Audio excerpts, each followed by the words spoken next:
So, starting with chapter 4, a couple key pieces of information. Chapter 4 has all your translations, reflection, rotations, and stuff like that. But notice this part right here. All chapter 4 is in the multiple choice, which means the 7 rules that we had, you don't really need to memorize them. Because if it's in the multiple choice, let's jump down to number 4. I know I'm going out of order, but take a look at 4. This is the rotation of 180. However, because it's not where you have to actually list the coordinates of each point, what you can do is you can take a look at the original. Now remember, the original is the solid. So this is the original right here, the BC, the solid line. If you pick one of the points and you draw a line through the center, then B would need to be on this line, because that would be a 180-degree turn. So if I were to take tracing paper, and even if I just do the top portion, here's B.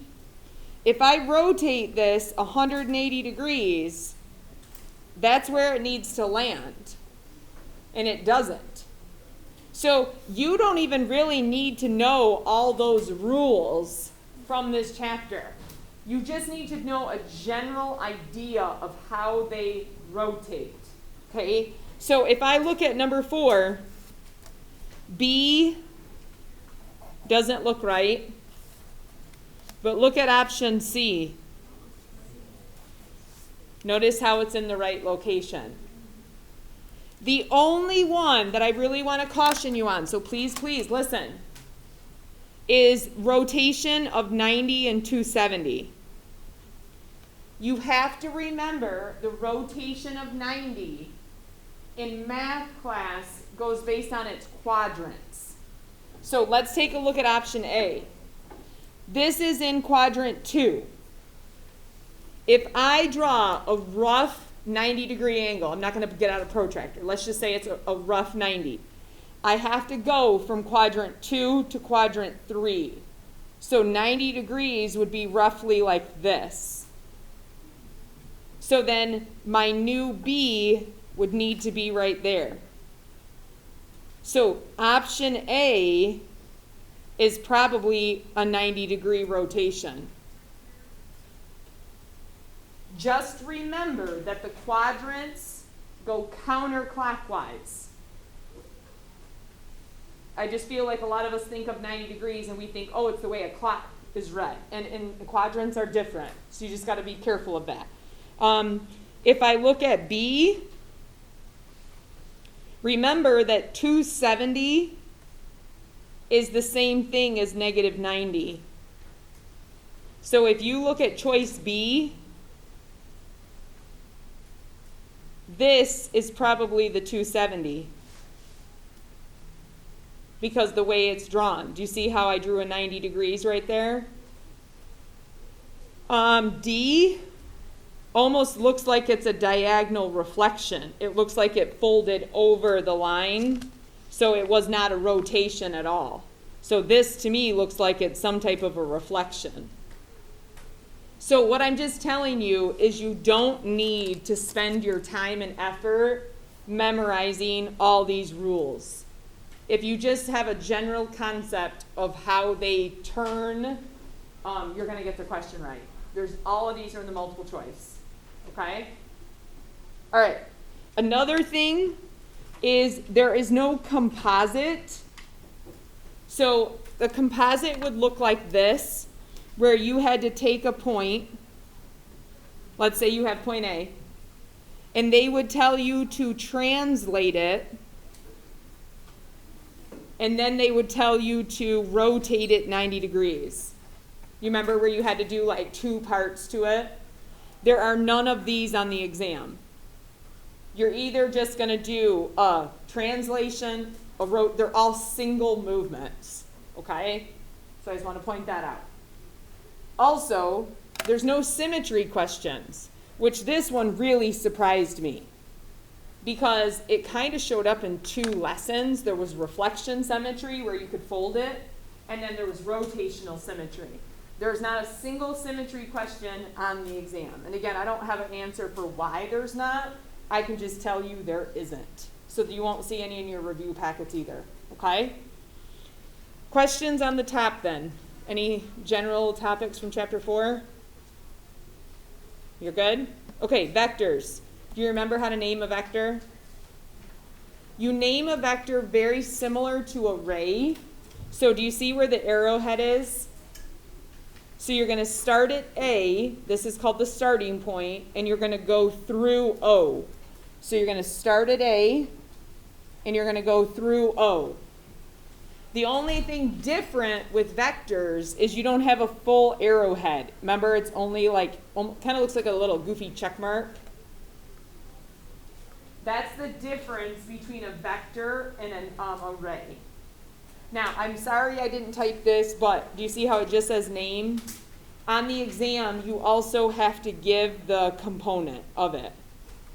So like, how big is the vector? All you have to do is physically count. How far does it go over? And then how far does it go up or down? So if I count, is that over 6? My eyes are a little, yes? All right, down what, 2? So because you're going down, you say -2. Now, most of you guys liked it like this, but this is in the multiple choice. So do you remember that you can also write it as x plus 6 and y minus 2?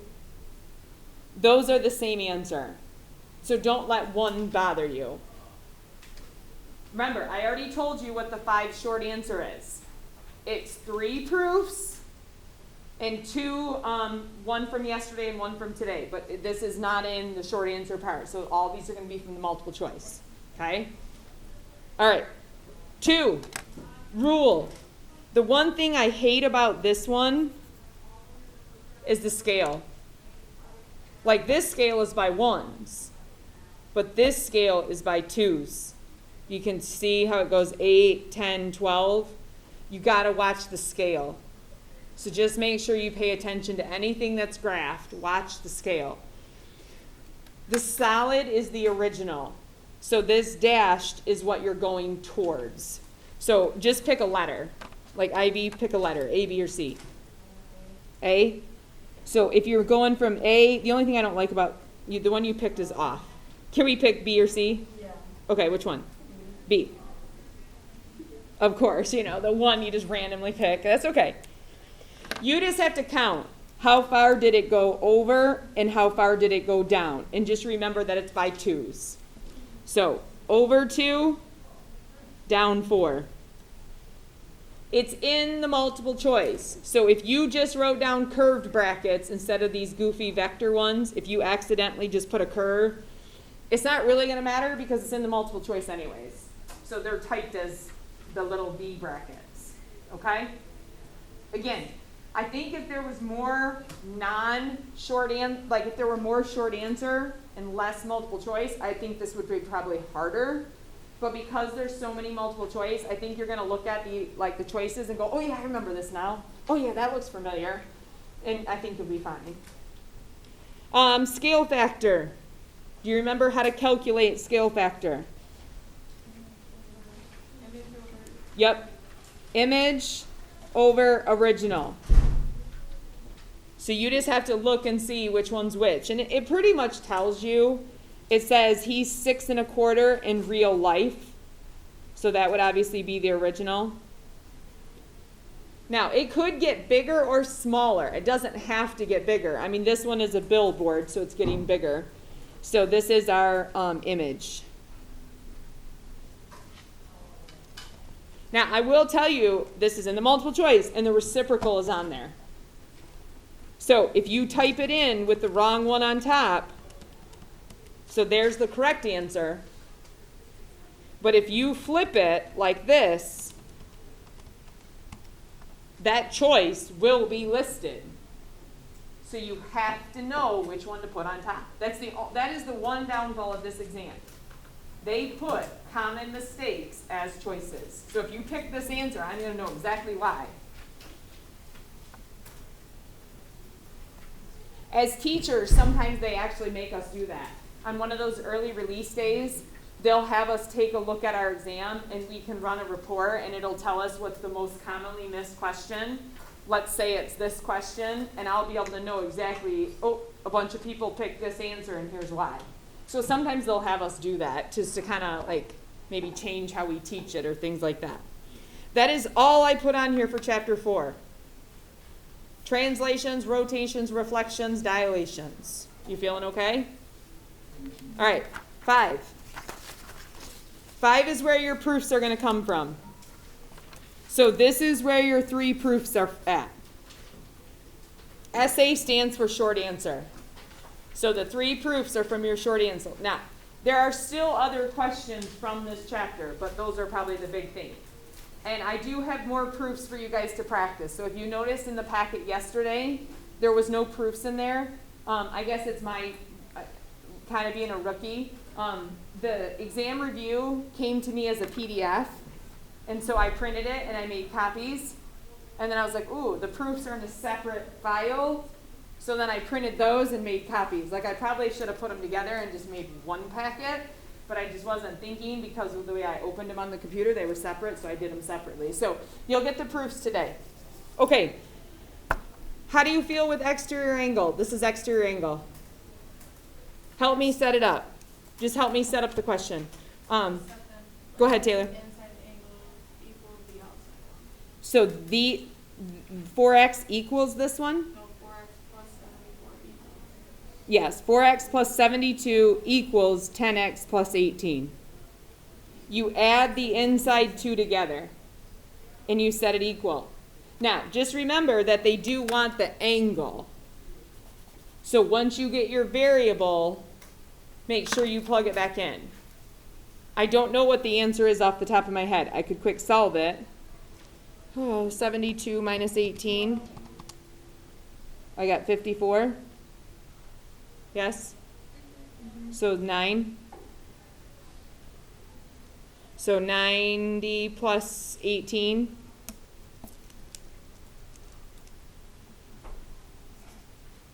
$108. But I guarantee you 9 will be one of the choices. So just make sure you pay attention. 6, I apologize. I should have probably picked a better picture because do you notice the markings on the 2 triangles? Okay. Can everybody agree that M has to go to Z because the marks? So you know M goes to Z, but now the hard part is like who does L go with because the marks are the same? I will tell you on the exam, it's 1 mark, 2, 2, 3, 3. There's nothing where it's 1, 1, 1, 1. There's none of that. I honestly think over the weekend I probably saw the question on the exam and then just went and found a picture and took a screenshot and dragged it on. Not really probably paying attention that I should have done a 1, 2, 3. So how about let's say we go like this. And then how about we'll go with this one, just because I feel like it. So L has 1, L would go to Y. N has 3, X has 3. This is in the multiple choice, so personally I think the hardest part on this is you just have to go like, M, does it go with this? Yep. L, does it go with this? So if it happens in spot A or B, you're done quick. If it happens in the end, then it takes you a little longer. So it's just a little tedious. How do you feel on 7? Whoops, sorry. 7. Can you find X and Y? Now these would be 2 totally separate questions on the exam because obviously it's multiple choice. So imagine if you had to solve for X in one question, and then a little later you had to find Y in a different question. Okay, so I just tried to save space here. Do you need help with this one? Okay, pick a variable, Amelia. X. Okay, so if we're going for X first, we don't want to use the 20 because that's a side. We don't want to use the 5y because that's a side. But look at these marks. Doesn't that tell you it's equiangular? Which means how much are they? So all of these are 60. Could we do a linear pair right here? So then that would be, this is 120. Now, couldn't I take triangle sum theorem and subtract 120 and I get 60, right? But this is marked as isosceles. So what do we know about the base angles? So then we just have to take half of 60. So that means X would be 30.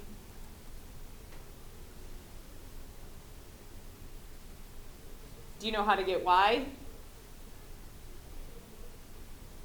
Ben, do you know how to get Y? Do I set it to 60? 180? What do I do? Avery, help me out. What do I do? Okay. Okay, Emma? Why? I mean, 20 is the only side on there, so it kind of makes a little bit of sense, but why?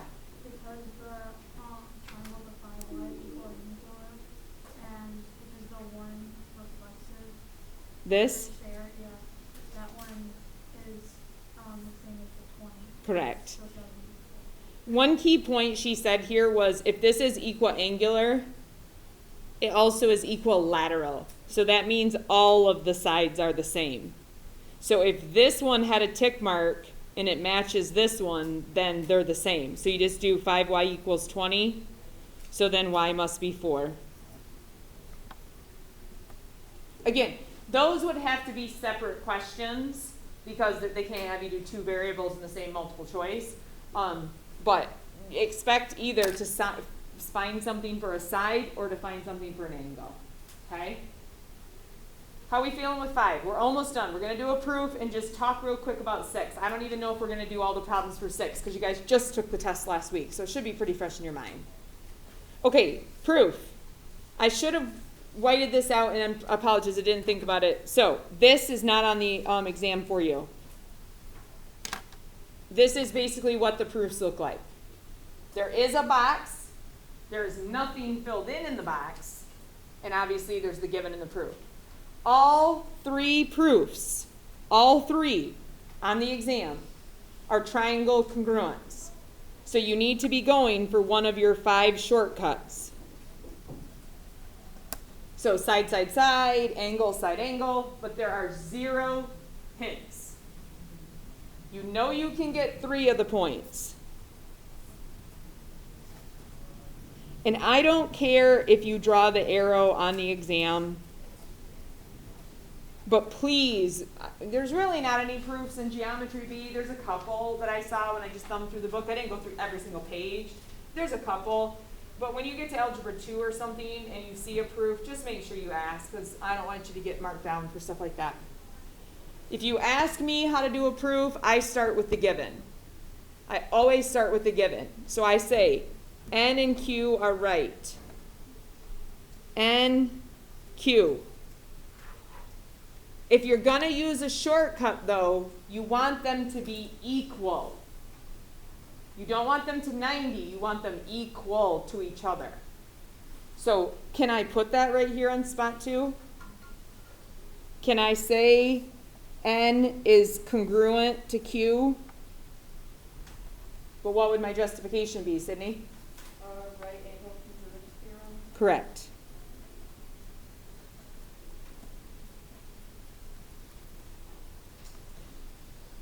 And definitely, when it's worth points, try to write it out. I mean, I have no intention of being gone, but who knows, and what if some other teacher has to grade my exam for me? You know what I mean? Like, what if I did all of a sudden somehow get quarantined and now somebody else? So try to be as precise as you can, just so, you know, there's no question. All right, NO, PQ, I've used up the given. There are no vertical angles in this. We don't know anything's parallel, so there's no corresponding, there's no alternate. You remember, Ella? Yep. So this piece down the middle is shared, right? Yeah. So it's OP, gosh, PO. We should just use a pen.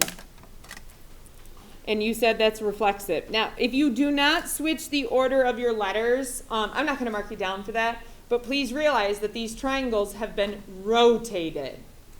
This top corner matches with this corner. So technically you should reverse your letters.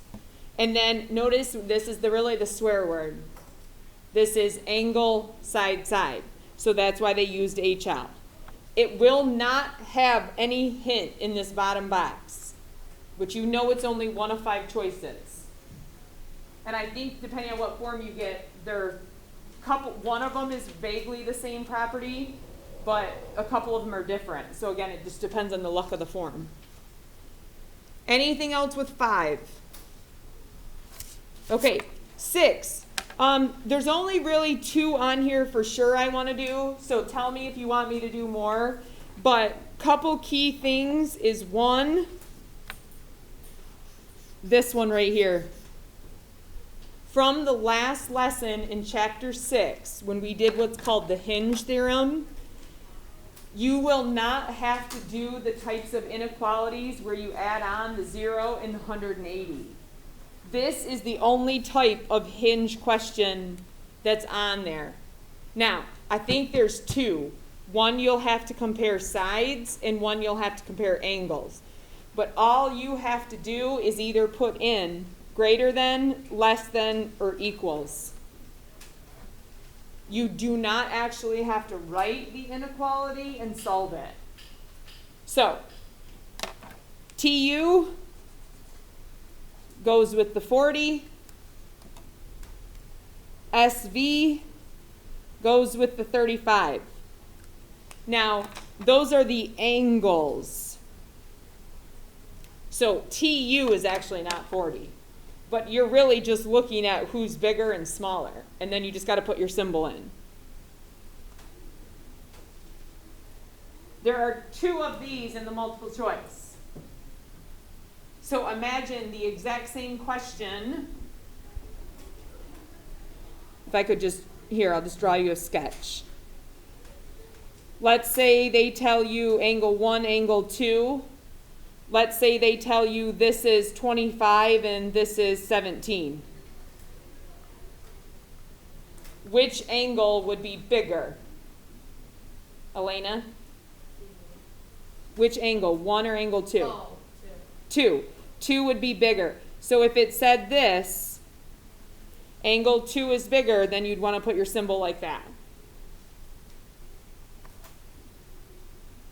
So you're going to have 1 sides, 1 angles. Questions on that?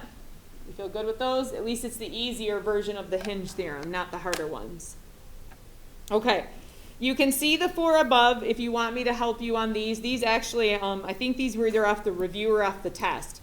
But they're similar to the ones on the exam. But I do want to hit number 14. This is in the short answer. I think I told you guys at the beginning. Remember my paper right here?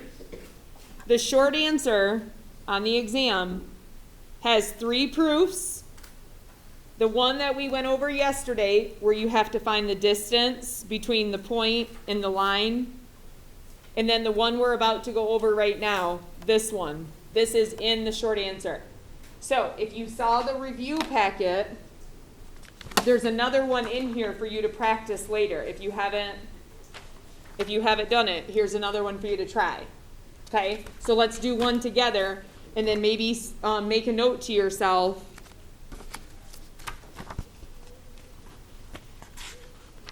Number 69 in the review. Maybe try this one like tomorrow, so it's fresh in your mind or something like that. You know, do one today, do it tomorrow, and then you'll be like, oh, yep, I remember that. All right, here we go. we have to show that it's a mid-segment. Mid-segments have two properties. You remember the two properties? What? They're parallel, which means same slope, and they're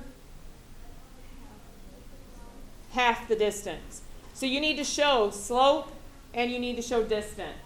To save myself some time here, I'm just going to do one from each so you know how to do it, okay? But you would have to do slope for MN and slope for RT. You'd have to do two problems. Then you have to do distance for MN and you have to do distance for RT. You got to do both. So even though this is listed as one question, it's essentially four. That's why our math, I feel like, can be very deceiving. Okay. Haley, do you want me to do MN or RT? Let's just pick one of them. MN. Okay. So I'm going to do MN. I'm just going to write this down because I'm old and I forget. I just wrote down the ordered pairs just so that I can see them a little bit clearer and I don't forget my numbers. All right, these are my last two. Ready? I'm telling you this is on there, so you better know how to do it. Slope. You do the y's over the x's. So the difference of the y's over the difference of the x's. And then I just reduce. Now, when you do RT, your slope better come out to be the same. If it's not, you better go back and work it out until it is, because they're parallel. So they need to be the same slope. Okay, once you get that done, you do the distance. So let me quick do the distance formula here. The distance formula, you subtract the x's, quantity squared, plus subtract the y's, quantity squared. That's 3 squared and 3 squared. So 9 and 9.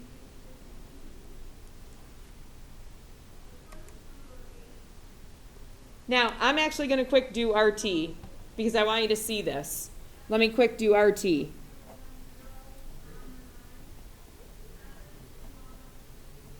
Okay, I just wrote down RT points. I'll do it as fast as I can here. X's, Y's, that's 6 squared, that's 6 squared. This looks weird, doesn't it? Watch my calculator for a quick second. Square root of 18. Square root of 72. The mid-segment is half. So if you take half of this, is it correct? So I don't necessarily care if you leave it as the square root of 18 and 72, but you might want to just jot down the numbers. I don't know if you don't round. Depends on if you round or not. It might look a little off, okay?